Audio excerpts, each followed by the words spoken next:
Good morning to you all, and welcome to the 18th annual exhibit of hydrogen and fuel cell technology. We've been here since 1995, discussing this innovative branch of technology.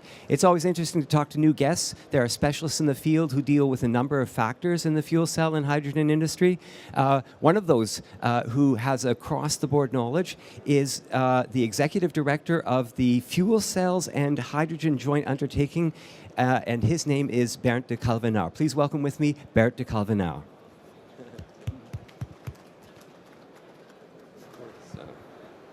Good morning. We can have a seat. Unusual. Good morning. Good morning. I suppose the first question on the tip of everyone's tongue is a simple definition or a description. What is the joint undertaking, the fuel cell and hydrogen joint undertaking? What do you do? That's an easy starter. So let me explain briefly on who we are and maybe also 2 words about what we're doing. So the Fuel Cells and Hydrogen Joint Undertaking, as the word it says, it's basically a public-private partnership between the European Commission, the European industry on fuel cells and hydrogen, and the research community, fuel cells and hydrogen. So it's a public-private partnership where all these, we call them members, 3 members work together to accelerate the technical development of fuel cells and hydrogen to allow them to be ready in 2015. How long have you been around for?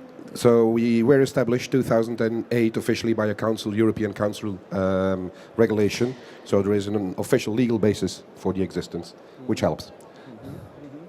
Now, you already mentioned there's a coordinating activity involved. What sort of players do you work with it? Is it a governmental institution, or is it a institution that cooperates with people outside the government? How does it function? What is its structure?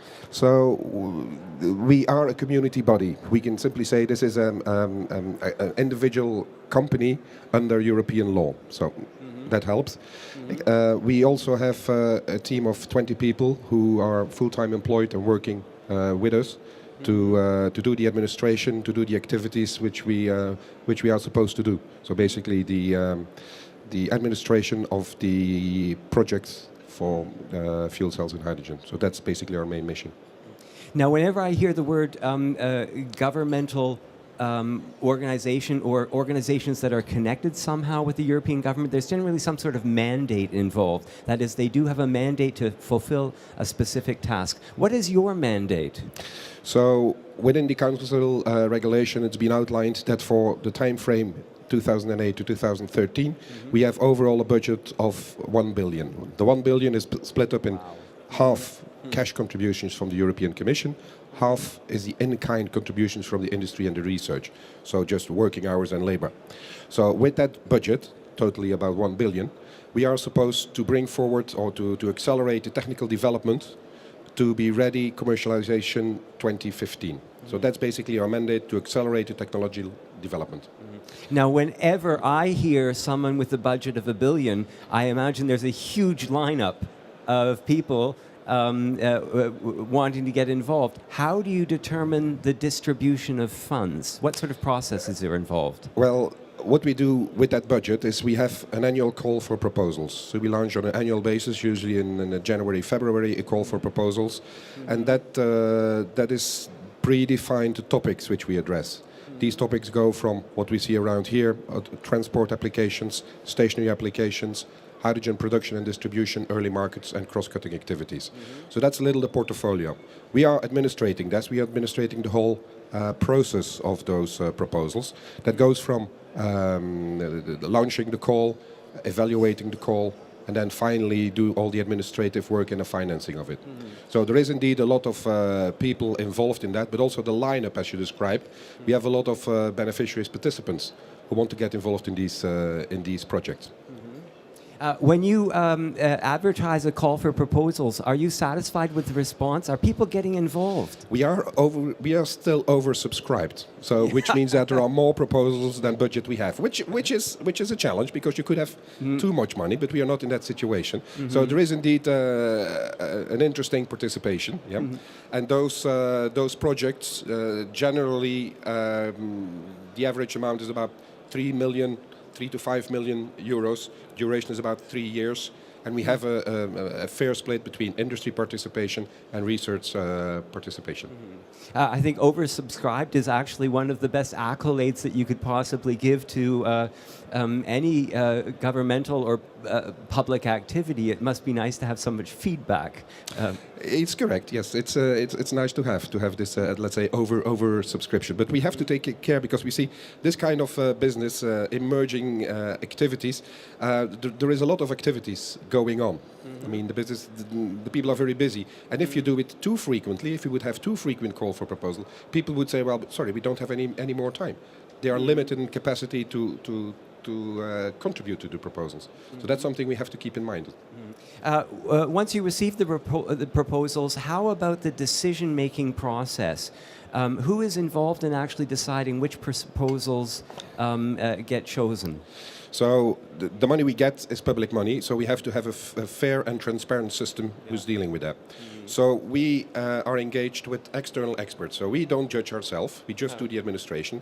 And we engage with external evaluators who we get from the European and international field. And they gather, they do some remote evaluation and some consensus discussion, which this year will happen in June. This sounds something akin to the peer review process among academics. You don't want internal people making decisions.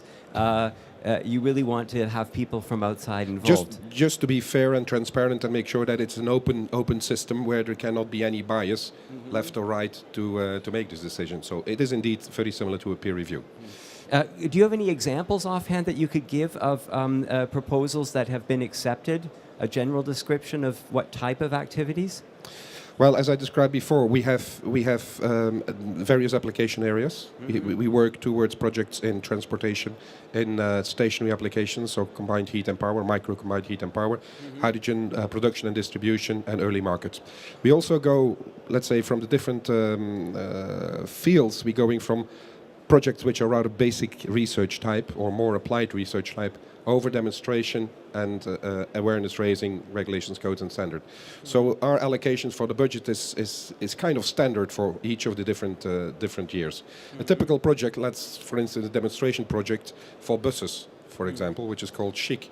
We have about 26 buses which are going to be deployed over five different cities throughout Europe. Buses demonstrated together with hydrogen infrastructure.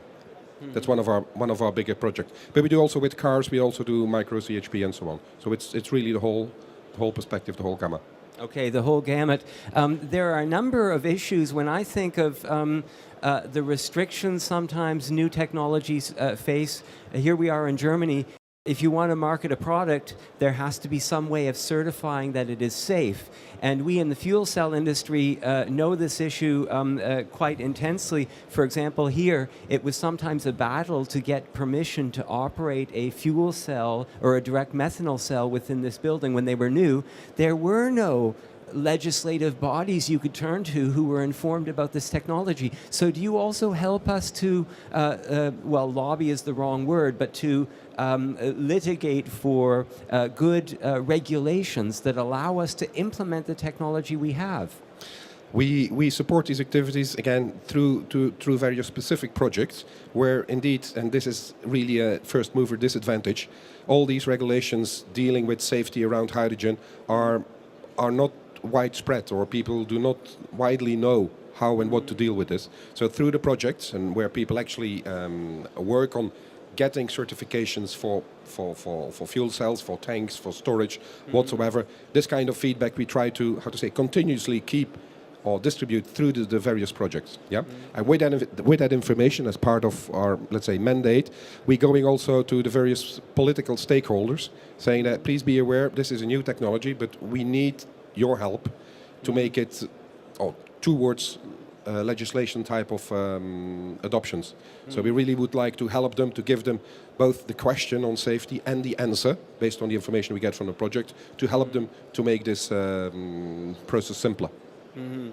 It is a very complex process. There's always this other dimension I find fascinating about the fuel cell industry. We are still in the process of creating a number of commercially viable products. There are some out there already, we know, but there's still development. If I was a young engineer going to university, it might be the case that I really don't know enough about this industry to get involved. And if we don't actively interest people, we may be in a position in a few years' time where the industry is growing faster than we can supply intellectuals to develop this technology. We may be losing a market. Do you see this issue, and are you involved in making sure that we have the expertise, the engineers, and the know-how to keep track of this development? I'm happy you asked this question, because indeed it's really one of our main challenges to have sufficient know-how, sufficient resources, human resources, capable of fluently reading and writing fuel cells and hydrogen technology. And the big industry really is asking, where can we find these engineers? Yeah.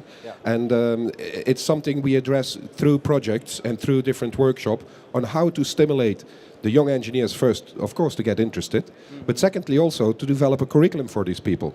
Because the universities or the educations are not fully aware about what should be taught during those courses. Yeah? All these different aspects, there is a lot of know-how still within the industry. So that has to be transferred to, let's say, the schools, the institutions, educational institutions, and then taught to the various students. But yes, it's one of our major challenges, and as I said before, the industry starts really asking, where can we find good engineers for fuel cells and hydrogen industry? Yeah, at some point I think we should all sit down and focus on the one issue. Is there something called fuel cell literacy? Should we be creating a format of education and also a format of informing the public about this technology, because it seems to be coming. It seems to be unavoidable. We do need to do that. Sorry, we do need to do that. And again, we all have to work together on bringing the appropriate communication on fuel cells and hydrogen technology. That it's really one of the emerging technologies. Of course, our organization and many of the other organizations try to do that. We have some key messages, but by multiplication, by the different stakeholders, the people involved, forums like this, we should bring out our message loud and clearly. I should mention, of course, that if there's anyone who has a question in the audience about the joint venture, they're welcome to raise their hand and ask it, or about the involvement in the fuel cell industry. Otherwise, I'm just going to keep quizzing, Bert. Please. When we look beyond, of course, the fuel cell industry, the European fuel cell industry, the people involved in this technology, they have more than a European focal point. When I say that, they're also manufacturers who could be supplying other countries, and they're manufacturers that could play a key role in what the Germans call the Energiewende, the necessity of finding alternatives to the present supply of energy. So are you involved, we know you're involved in the European side, but are you involved also in making sure that the European-based manufacturers or institutions that develop this technology coordinate their activities with prospective markets beyond Europe? We believe that international cooperation is indeed one of the important aspects.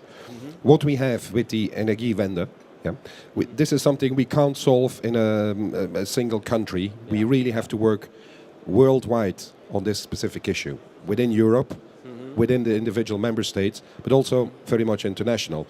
And for that aspect, international cooperation, I would highlight basically two different directions. First, it's the technology route. So we have to tie up with technology providers throughout the world to try to find the best technology for the fuel cell and hydrogen.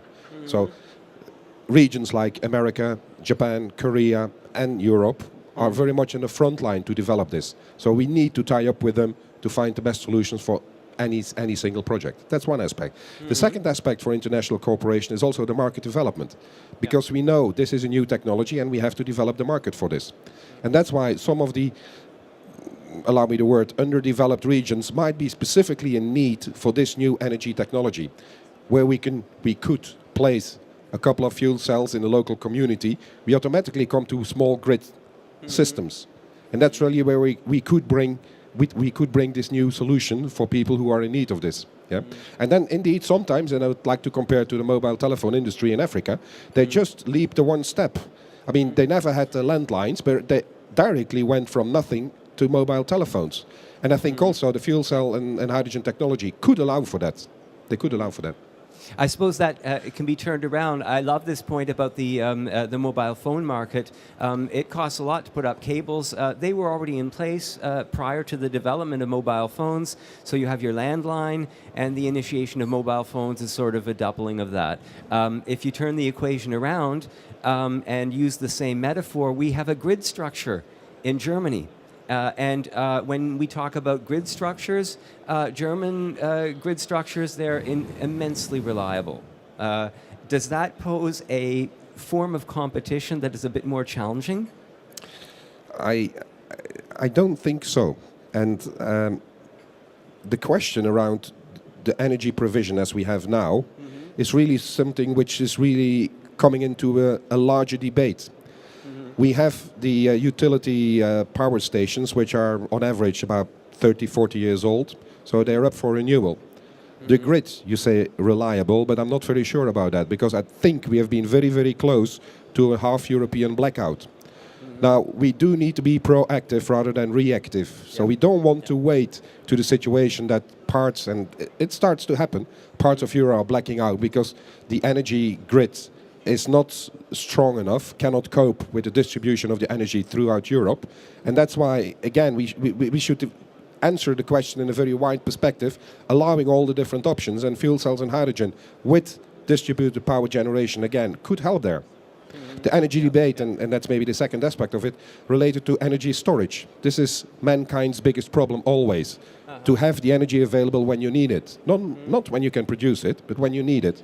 And many of the renewables, intermittent power generators like wind energy, sometimes have to be switched up because we can't store energy in such a big volume.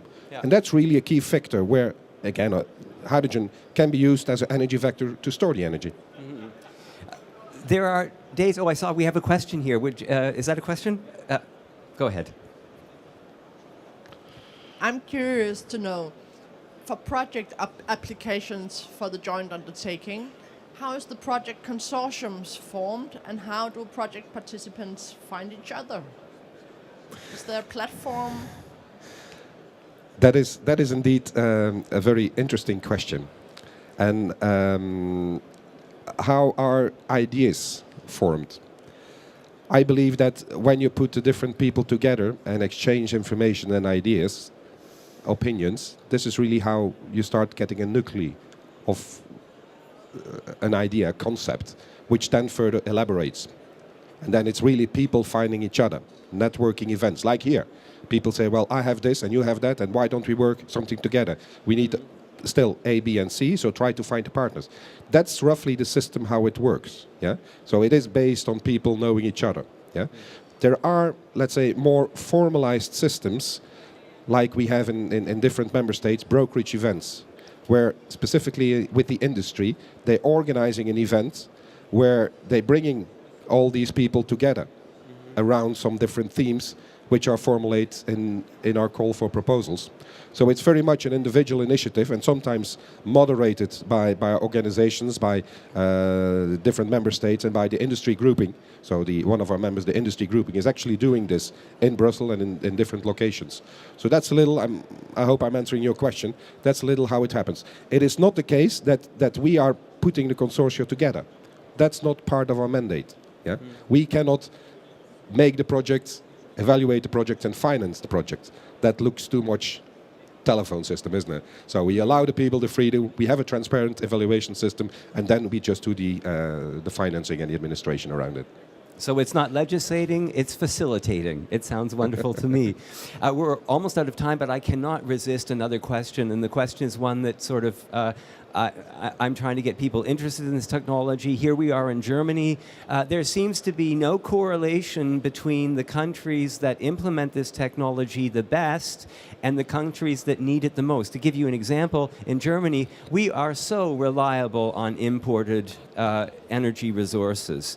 It is just phenomenal, and the backup system is not in place. So with the change of political powers, with the decision to turn off a flow somewhere, you could have an immense issue. And we know what happens from blackouts in certain cities across the globe within a few days. It is just incomprehensible to have such a volatile situation. And then there are countries within Europe, in your purview, that are in fact full of resources.